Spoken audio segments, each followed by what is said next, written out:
Ne dites rien, on sait ce que vous êtes en train de penser. Encore une histoire inspirante avec un mec en fauteuil roulant. Intouchable 2. Moi, l'handicapé de service et lui, le cousin héroïque. Rassurez-vous, c'est pas ça. Pas du tout. On est deux cousins, donc on se connaît bien. On s'est séparés un peu à l'adolescence, puis on s'est retrouvés pour un voyage particulier.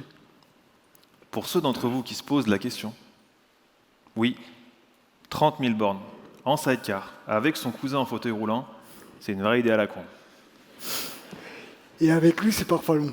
On est rarement entièrement d'accord. Deux visions du monde qui se télescopent. Imaginez Maître Yoda qui part faire Pékin Express en binôme avec Homer Simpson. Vous avez l'image ou pas? C'est nous.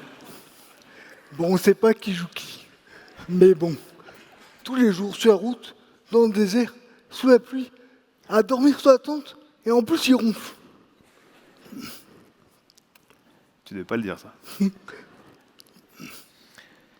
Vous l'avez compris, ce voyage, ça a été un huis clos introspectif de 5 mois. Et c'est ce dont on va vous parler ce soir. Ça, c'est nous petits. Nos parents s'entendent bien. Du coup, on s'est beaucoup vus, mais on était très différents. Moi, j'étais plutôt téméraire, et Marc était, comment dire, un peu peureux.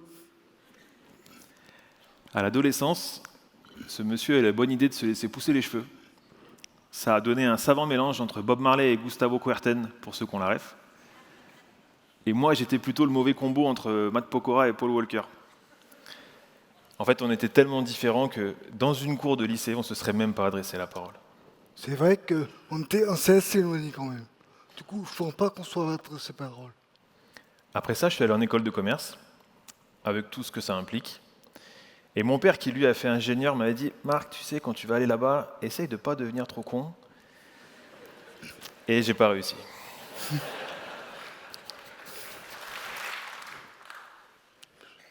C'est vrai qu'il n'est pas trop réussi quand même.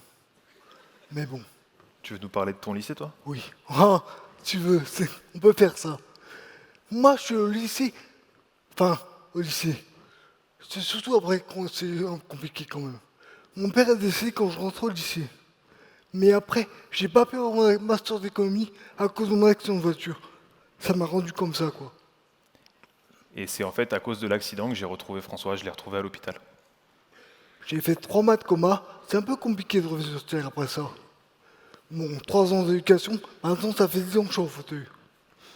L'accident nous a rapprochés, on s'est revus. Bon, quand je me suis réveillé surtout, j'ai revu. Mais bon, c'était pas fou quand même. Un peu trop parfois. On s'est un peu trop vu, c'est vrai. Bah là, vous allez voir. J'ai adoré lui faire la boule à Z, c'était génial. Après ça, on s'est de nouveau éloigné. Après tout, François allait mieux, il avait survécu, et j'ai pensé qu'il avait plus besoin de moi. Des mois plus tard, je pars voyager en solo en moto, et je découvre un livre incroyable, L'homme qui marchait dans sa tête de Patrick Segal. Et ce bouquin me donne envie de partir à l'aventure avec François. J'aurais peut-être mieux fait de lire L'homme qui murmurait à l'oreille des chevaux, mais bon, je ne l'avais pas. Quand il me propose ce voyage, je tournais un peu en rond. Du coup, c'est un peu compliqué. Enfin, je me faisais chier, quoi. Du coup, j'ai accepté tout de suite. Mais Marc, après, honnête, j'ai prévu que c'était pas facile. Il m'avait prévenu, mais j'ai pas écouté. À ce moment-là, ce qui m'intéressait, c'était le projet entrepreneurial. La recherche des sponsors, la levée de fonds. J'ai des potes qui ont appelé ça le grand racket. J'étais dans mon élément, j'adorais ça. C'est vrai qu'il parle bien. Communiquer, c'est son truc. Par contre, Marc, j'avais prévenu que ça allait pas être facile. Tu radotes là. Un peu, oui. Ce qui t'énervait, c'est que je te prenne pour une valise. Vraiment, toujours. Pour c'était chiant quand même. À cette époque-là, dans mon esprit, c'était mon projet. J'emmenais mon cousin. Pourquoi? Parce que j'étais le mec valide. Celui qui parle bien, celui qui sait. J'ai quand même fait une école de commerce, les gars. Et le problème, et j'ai pas honte de le dire devant vous aujourd'hui, c'est que je me sentais supérieur. Ça, c'est ce que beaucoup de gens pensent. Franchement, c'est très énervant. Alors là, voilà notre équipe. Un mec avec un melon comme ça, Comme ça, plutôt. qui cherche un peu sa voie et qui veut partir en voyage, et son cousin qui accepte de l'accompagner parce qu'il a rien de mieux à faire. C'est comme ça qu'on est parti. Ça, c'est nous au passage de nos frontières. Bon, en général, on mettait 2 heures à préparer le matin, on roulait 6 à 8 heures par jour, puis rebelote ce soir 2 heures de logistique, pardon. Enfin, des bonnes journées, quoi. Il fallait monter la tente, installer le campement, faire l'entretien de la moto, nettoyer les casques, faire à bouffer, la lessive. Bref, moi j'avais qu'une obsession, c'était être efficace. Mais moi, je voulais participer. Je voulais pas être juste le mec qui trimballe. Et le problème, c'est qu'en proposant le voyage à François, j'y avais absolument pas pensé. J'avais pas compris que partir en voyage avec lui, ça allait me demander de prendre le temps de faire les choses. Pour aller vite, du coup, qu'est-ce que je faisais? Je décidais de tout faire à sa place. Ça, par contre, ça m'énerve. Parce qu'il décide pour moi. C'est mes choix, c'est à moi de décider quand même. C'est plus fort que moi, c'est mon côté consultant. Je voulais que ça aille vite.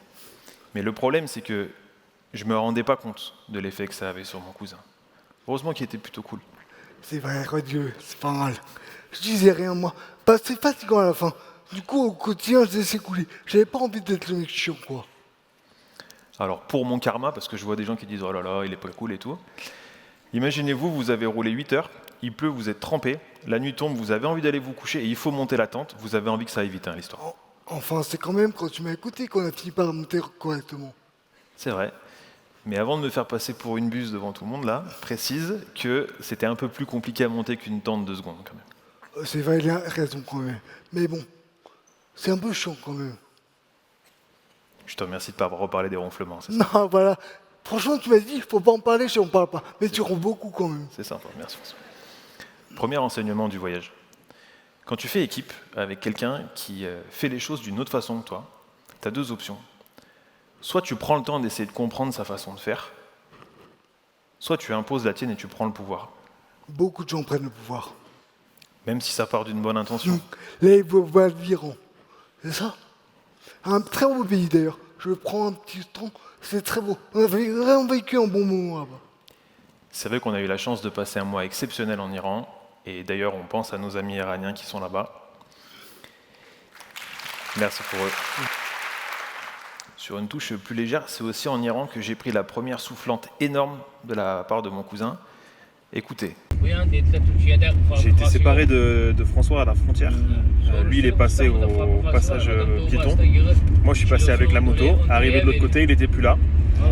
Les mecs l'ont mis dans un taxi et ils lui ont fait faire 5 bornes jusqu'à la première ville en fait en Iran. Donc là, j'ai perdu François. Y a rien qui vous choque dans cette vidéo? Dis rien. S'il y en a un qui a perdu des points de karma, c'est le moment. Je suis pas un objet quand même. C'est moi qui disais prendre un taxi pour attendre Marc à la sortie de la douane. C'est tout, comme tout le monde aurait fait en fait. Simplement. À ce moment-là, ça m'a fait tilt. J'ai enfin compris pourquoi ça faisait 2 mois qu'il me disait que je le prenais pour une valise. Et c'était vrai. La réalité, c'est qu'à ce moment-là, à la douane iranienne, moi, le valide, le mec qui croit pouvoir tout gérer, je suis dans une situation de panique absolue. Alors que ma valise, elle m'attendait de l'autre côté, peinard. Et à Londres, c'est important en Iran, c'est très important. C'est vrai que t'étais à Londres. Et là, à ce moment, je me dis, mais Marc, qui est la valise de qui en fait? Et là, l'ego en prend un coup quand même. Et à ce moment-là, je comprends une chose, c'est stupide de vouloir tout gérer. Un jour, il me demande de chercher un endroit pour dormir. Je dis ok, mais comment tu veux que je fasse? On va remettre dans le contexte. Il fait chaud, on a beaucoup roulé, je suis fatigué. Et j'ai besoin d'aide et je demande un coup de main à mon cousin pour trouver un hébergement. Il a son smartphone dans la main parce qu'il joue au sudoku et il me dit qu'il ne sait pas comment faire. Et là, C'est pas que je savais pas, c'est que je veux savoir ce qui te dérangeait le moins en fait. Parce que j'ai beaucoup besoin d'aide. Du coup, tout le monde va m'aider pour faire un transfert par exemple. J'ai pas du tout d'équipe. Du coup, il me faut un point fixe. Mais donc c'est avant tout pour lui que je pose la question. Simplement. Pardon, messieurs, dames. Mais bon, il m'a énervé, du coup c'est comme ça. Je lui parle à lui. suivez le raisonnement de François, ce qui se passe dans sa tête à ce moment-là. Quelle est la méthode la plus adaptée pour trouver l'hébergement le moins contraignant pour toi? Ça, c'est ce qu'il a en tête. Et ce qui sort de sa bouche, c'est « comment veux-tu que je fasse ?» Avouez que le raccourci, il est costaud quand même. Hein. Moi, à l'époque, le décodeur, je ne l'ai pas.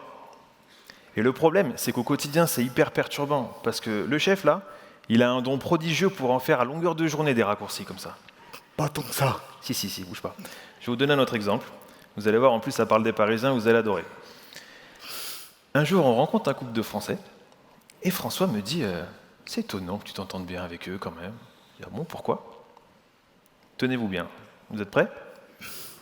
Il me dit parce qu'ils sont pas très bien habillés et qu'ils n'ont pas beaucoup d'argent. Mais c'est logique quand on connaît, voyons. Ose me dire, ça leur parlait à Paris. Simplement. Après coup, je dois reconnaître que, Là, écoutez. en prenant le temps de comprendre la réflexion globale, décodeur raccourci, t'avais raison, à Paris, on se serait pas forcément croisés. Bon là, mon karma est dégueulasse. Après les mecs en fauteuil roulant, les gens mal habillés, c'est la cata. Blague à part. À ce moment-là, je réalise quelque chose de capital dans la relation avec mon cousin. Je suis pas plus intelligent que lui. Là, c'est important. François, c'est sérieux. Pardon. Je suis pas supérieur. On a simplement deux cerveaux qui fonctionnent pas de la même façon. Et je me demande s'il en a conscience en fait à ce moment-là. Mais c'est normal, bien sûr, j'en ai conscience. Merci. Mais quand même, c'est fou. Est-ce que l'accident a seulement eu un impact physique sur mon cousin ou est-ce qu'il a aussi eu des conséquences cognitives? Avouez que sur le bord de la route, c'est pas hyper facile comme sujet à aborder. Plutôt que de parler, d'essayer de me comprendre, franchement, il a demandé à parler à mon médecin. C'est fou. C'était hyper maladroit, je reconnais. Je savais pas comment faire et sans m'en rendre compte, en fait, je reprenais le pouvoir une nouvelle fois sur mon cousin. Et je jugeais en plus ses séquelles. Se confronter, c'est pas forcément négatif. Ça demande des forces sûres. Mais c'est ça l'inclusif. C'est là aussi où tu m'as traité de connard. J'ai pas voulu. Tu n'es pas content à chaque fois quand je dis ça. Mais bon, des fois, c'est un petit peu un connard quand même. Bon là, à ce moment-là, on s'engueule et l'ambiance n'est pas dingue. Je vais pas vous mentir. François essaye de m'expliquer, mais il fait toujours ses raccourcis à bracadabrant, et moi je vous rappelle qu'à l'époque, j'ai pas le décodeur. Du coup, je suis persuadé d'avoir raison, je me remets pas en question, à tel point que je suis vraiment à ça de lui expliquer ce qui se passe dans sa tête, en fait. C'est là où tu m'as reproché de rester dans mes idées reçues. Complètement. Franchement, je préfère qu'on me donne les demandes cash plutôt que de rester dans ce reçu. J'ai pas compris. Comme un con. Bon, ouais, vous avez compris qu'il était con quand même, des fois. Je préfère qu'on me demande des choses cash plutôt que de rester dans ces idées reçues. Simplement. Comme un con. Comme un con. Mais bon, j'essaie d'éviter d'enfoncer le clou. Deuxième enseignement du voyage, qui fonctionne d'ailleurs avec ton cousin ou avec un mécano-iranien, peu importe. Souvent, quand quelqu'un n'a pas la même façon de voir les choses que nous, on pense qu'il a tort. Qui est con? Ou qu'il est con. Moi, ça m'arrive très souvent, franchement. C'est pour ça que je dis fatigant à la fin. Alors, je vous rassure, j'ai quand même fait des progrès pendant ce voyage. Je connais. Pardon.